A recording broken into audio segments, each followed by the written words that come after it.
رحم الله من قرأ الفاتحة.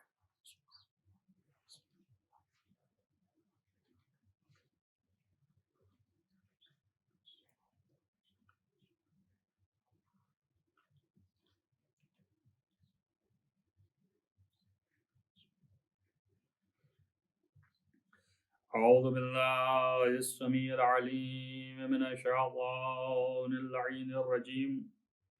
بسم الله الرحمن الرحيم وبه نستعين وهو المعين.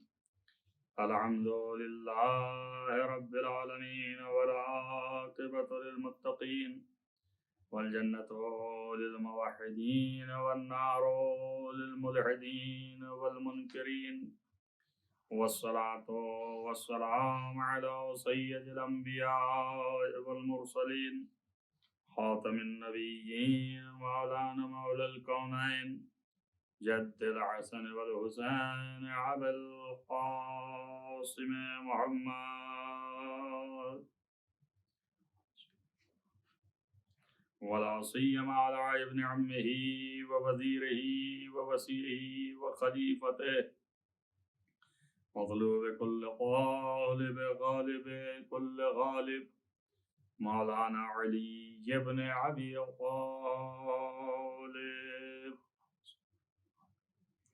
وآله الطيبين الطاهرين المعصومين المظلومين الذين أذهب الله عنهم الرجس وطهرهم تطهيرا،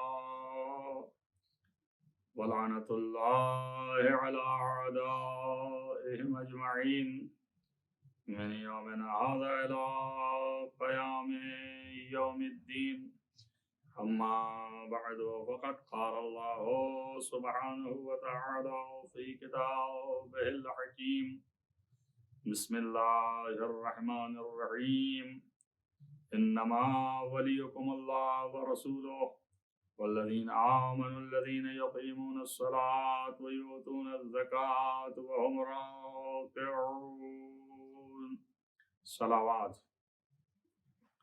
عزیزان گرامی مرتبت، اس آیہ کریمہ کے ذیل میں اس عشرے کی مجالس مسلسل اس عنوان سے کہ ولایت اور عظمت محمد و آل محمد علیہ السلام سے جاری ہیں، اور مسلسل یہ مجالس صرف اس وجہ سے کہ تمام دنیا کے مخاطبین اور تمام دنیا میں جو عزادار ہیں، تمام ارباب عزا اور اہل عزا، اس موقع پر ان تک یہ میرا پیغام اور میسج جو قرآن اور حدیث کے آئینے میں ہے پہنچے۔ ہدف اور مقصد صرف یہ ہے کہ تعلیمات محمد و آل محمد علیہم السلام تمام آیتام آل محمد تک پہنچ جائے، اور یہ دنیا پر واضح ہو جائے کہ اللہ کا پیغام کیا ہے، اور یہ دنیا جانے، گرچہ دنیا جان رہی ہے اکثریت، مگر یہ ایک قسم کی یاد دہانی ہے۔ لہذا میری سعی یہ ہے کہ پیغام الہی کی یاد دہانی ہو جائے۔ ارشاد رب العزت ہے کہ اے ایمان لانے والو، اے مومنو، تمہارا اللہ جو ہے وہ سرپرست ہے، اور تمہارا اس کا اللہ کا رسول جو ہے سرپرست ہے، اور تم لوگوں کا وہ بھی سرپرست ہیں جو ایمان لے آئے، نمازیں قائم کی اور حالت رکوع میں زکوٰۃ دیا۔ گرچہ جمع کا صیغہ ہے، لیکن تمام مفسرین کا اتفاق اور واقعے کی تنہائی، یعنی صرف ایک ہی قضیہ ہے اور ایک ہی واقعہ ہے کہ مولا امیر المومنین علی ابن ابی طالب علیہ السلام نے حالت رکوع میں زکوٰۃ عطا فرمائی تھی۔ لہذا اس آیت کے مصداق امیر المومنین علی ابن ابی طالب علیہ السلام قرار پائے.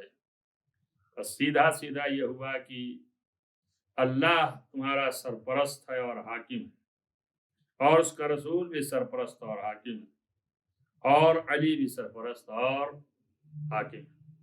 گفتگو میری اس عنوان سے چل رہی ہے کہ ولایت الہیہ اور اس کے سائے میں مقام و عظمت محمد و آل محمد علیہ السلام.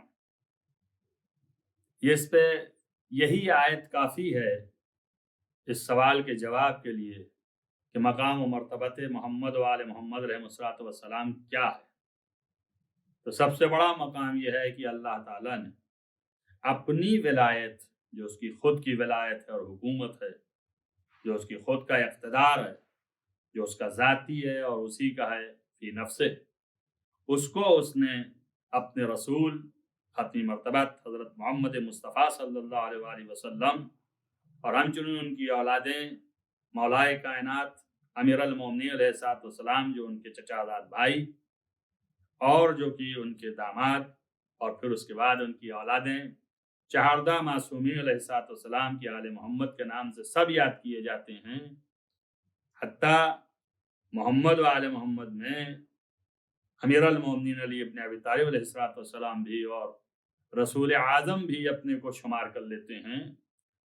تو اس طرح سب کے لیے یہ آیت موجود ہے، اور یہ ان کا مقام اور یہ ان کا مرتبہ عند اللہ، یہ ان کی عظمت.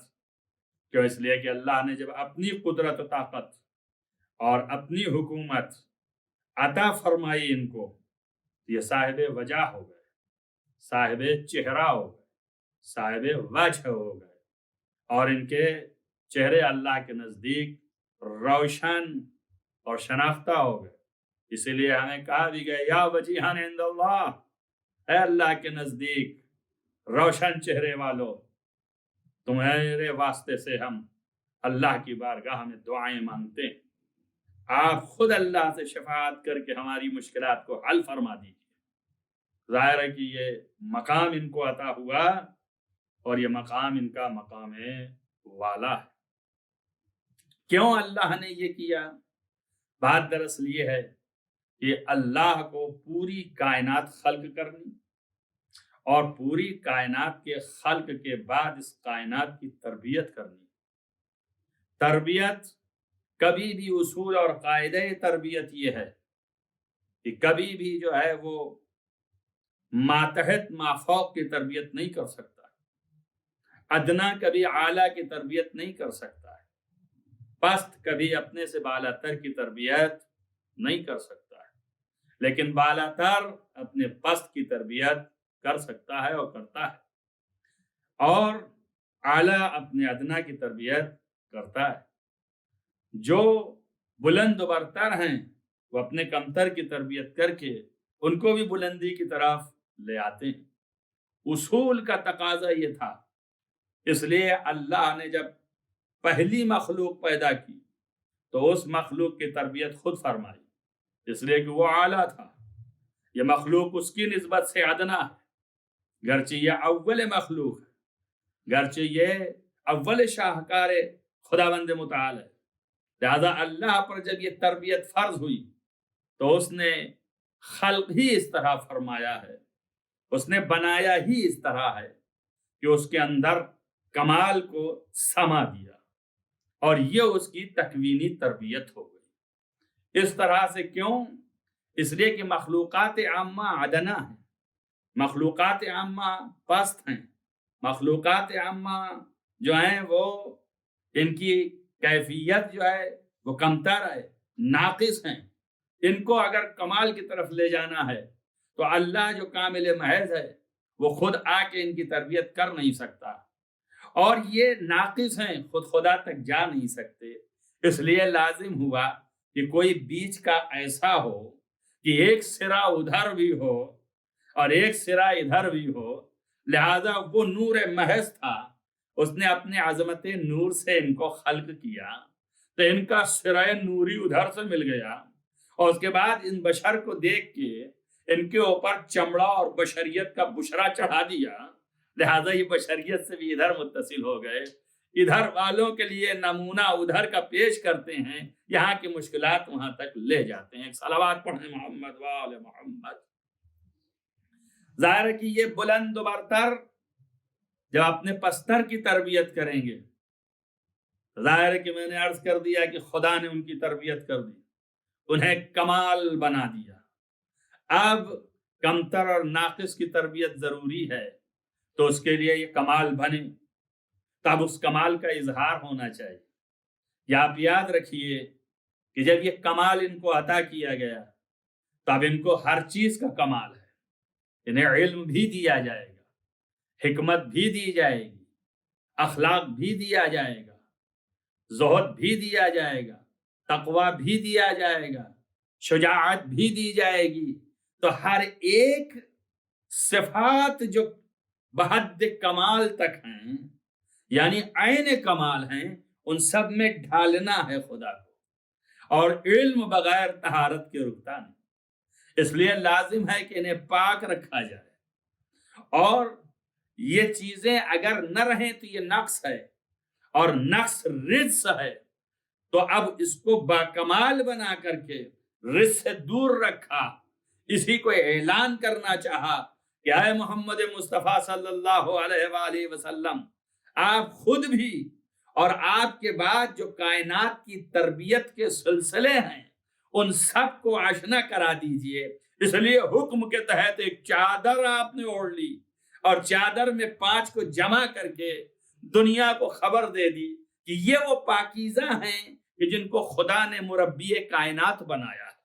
اور جب چادر میں آ گئے تو پھر اس کے بعد اللہ نے اپنی آیت سے اعلان کر دیا، انما یرید اللہ لیذھب عنکم الرجس اہل البیت ویطہرکم تطہیرا۔ اے اہل بیت، تم کو اللہ نے رجس سے دور رکھا اور تم کو پاک کیا جو پاک کرنے کا حق ہے، یعنی حق پاکیزگی کمال محض ہے۔ لہذا اسی آیت سے اعلان ہو رہا ہے کہ تم کمال محض بنا کے بھیجے گئے ہو، تمہارے اخلاق دنیا میں کوئی ایسے خلق نہ ہوں گے۔ اللہ نے اس کو کہا انک لعلی خلق عظیم، یہ تو خلق عظیم پر فائز ہے۔ تمہاری شجاعت دنیا میں ایسی نہ ہوگی۔ اللہ نے ملک کے ذریعے سے چخوا دیا، جبریل بھی چیخ پڑے، لا فتح الا علی لا سیف الا ذو الفقار۔ اب بتائیے، آپ خود قرآن میں فتح کہہ دیا گیا، اور خود پیغمبر نے فرمایا کہ انا ابن الفتح وانا فتح وانا ابن الفتح وانا اخو الفتح۔ میں ایسا جوان ہوں کہ میرا باپ بھی فتح جوان تھا، یعنی ابراہیم، اور میرا بھائی بھی فتح ہے، جسے ملک چیخ کے کہہ رہا ہے لا فتح الا علی لا سیف الا ذو الفقار۔ صلوات بر محمد۔ لہذا یہ طہارت کی منزلت ہے کہ جو بتا رہی ہے کہ ایک مربی کو لازم ہے کہ نقص نہ ہو اس کے اندر، ورنہ اگر نقص والا ہوگا تو وہ کمال تک کیسے پہنچائے گا؟ اگر اس میں کمیاں ہوں گی تو کیسے تربیت کرے گا؟ اور یہ بات بھی تجربے سے ثابت ہے کہ جیسے جیسے عمر بڑھتی جاتی ہے، حالات بدلتے جاتے ہیں، نظام میں تغیر ہوتا جاتا ہے، بھول چوک بھی آتی جاتی ہے، چیزیں پیچھے چھوٹتی جاتی ہیں، تو اس کا مطلب یہ ہے کہ اگر یہ تربیت کرنے آیا ہے، یہی صورتحال اس کی بھی ہے، تو کبھی کچھ کہے گا اور کبھی کچھ کہے گا، تو پھر وہ تربیت کیسے کر پائے گا؟ ویسے ہی نقص تربیت کے ساتھ ان کو آگے بڑھائے گا۔ تو لازم ہے، عقل کا تقاضا یہ ہے کہ وہ جو ہے ایسا ہو کہ نہ اس کے اندر نقص ہو، نہ اس کے اندر رس ہو، نہ اس کے اندر کمی ہو۔ اسی کا اعلان خدا نے کروایا، انما یرید اللہ لیذھب عنکم الرجس اہل البیت ویطہرکم تطہیرا۔ اسی کو زبان شریعت میں معصوم کہا جاتا ہے کہ یہ معصوم ہے، کہ جہاں پر نہ رس ہے نہ نقص ہے۔ ایک صلوات پڑھیں محمد و آل محمد، جو کہ صاحب کمال ہے اور کمال محض پر فائز ہے، لہذا کائنات کی تربیت کرے گا۔ ظاہر ہے کہ جب نقص نہ ہو، رس نہ ہو، تو اس کی خلقت میں کچھ نہ کچھ جدائی آئے گی۔ عزیزان گرامی، کل میں نے کچھ بحثیں کی تھیں اور یہ بتایا تھا کہ دیکھو ان کا سونا جاگنا الگ ہے، دیکھو یہ پیدائشی طاہر پیدا ہوتے ہیں، دیکھو یہ پیدائشی علم لے کے آتے ہیں، دیکھو ان کے یہاں نجاست نہیں ہے، دیکھو ان کے یہاں کمی نہیں ہے۔ ارے آج میں آپ کو یہ بتاؤں کہ جسم و جسمانیت تو اپنی جگہ پر ہے، ایسے انسان کو کہ جس کی بشریت میں ڈھالا جائے اور نور محض ہو، اس کی روح بھی الگ ہوگی، اس لیے کہ روحیں جو ہیں وہ 5 ہیں، روحیں جو ہیں 5 قسم کی ہیں۔ ایک روح حرکت ہے کہ جس میں انسان کے اندر حرکت آتی ہے، اور پھر اس کے بعد روح خواہش ہے، اور پھر جو ہے روح طاقت ہے، اور پھر روح ایمان ہے، اور پھر روح قدس ہے۔ تو آپ ملاحظہ کریں یہ 3 پہلے والی تو ان حمال جانوروں میں بھی پائی جاتی ہے جو اسباب ادھر سے ادھر منتقل کر رہے ہیں، آپ کے لیے جو ہے غذا کے فراہم کرنے میں صاحب سبب بنتے ہیں، تو ان میں بھی یہ 3 پائی جاتی ہے، حرکت و شہوت و قوت۔ لیکن یہ روح ایمان انسانوں کو دی گئی ہے، اب یہ اپنے ساتھ روح ایمان لے کے آیا، مگر ساتھ میں جوہر اختیار بھی رکھ دیا گیا، اپنے اختیار سے روح ایمان کو اتنا سیکل دے کہ کبھی جو ہے وہ مومن بن کے شاکر بن جائے اور کبھی انکار کر کے کافر بن جائے۔ صلوات پڑھیں محمد و آل محمد۔ نظام اللہ جو ہے اس طرح سے ہے، لیکن جو مربی کائنات ہیں ان کو ایک علیحدہ روح دی جائے گی، وہ روح جو علیحدہ دی گئی اس کا نام روح القدس ہے۔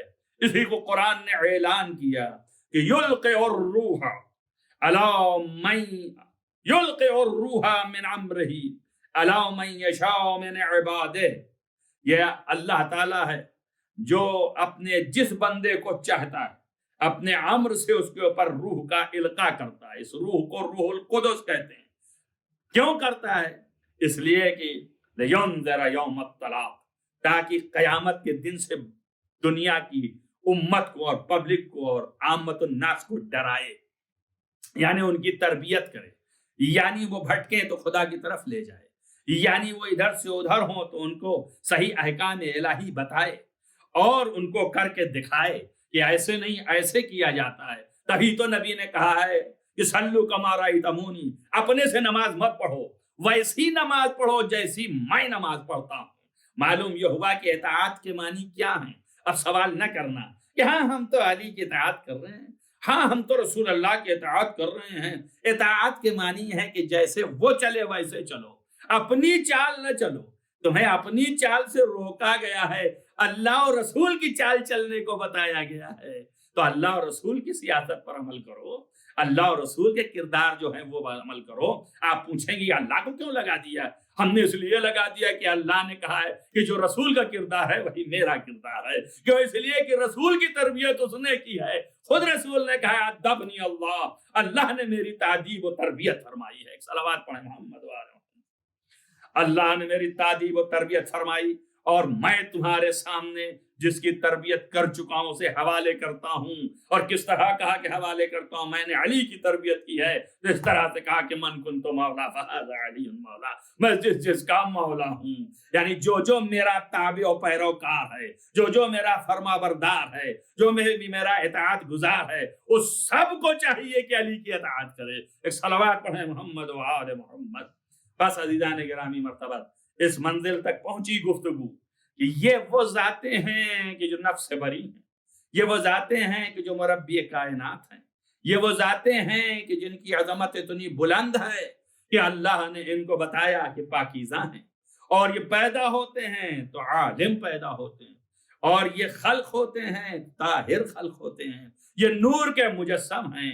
ان کی عظمتوں کو کسی سے مقایسہ نہیں کیا جا سکتا، ان کی بلندیوں کو کسی سے ملایا نہیں جا سکتا ہے۔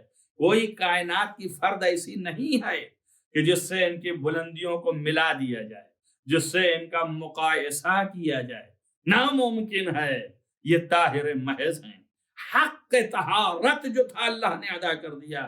یہاں پر اکثر میں کہا کرتا ہوں کہ انما یرید اللہ، بہت سے لوگ اعتراض کرتے ہیں اور کہتے ہیں کہ آپ یہ کہہ رہے ہیں کہ اللہ جو ہے اہل بیت آپ سے رزق کو دور کیا اور پاک کیا جو پاک کرنے کا حق ہے، تو اس کا مطلب پہلے کیا نجیس تھے کہ اللہ نے پاک کیا؟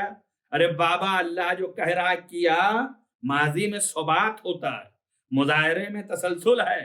یہاں اللہ جو ہے ثبات کی بات کر رہا ہے کہ خلق ہی کیا ہے ایسے ہی دائمن۔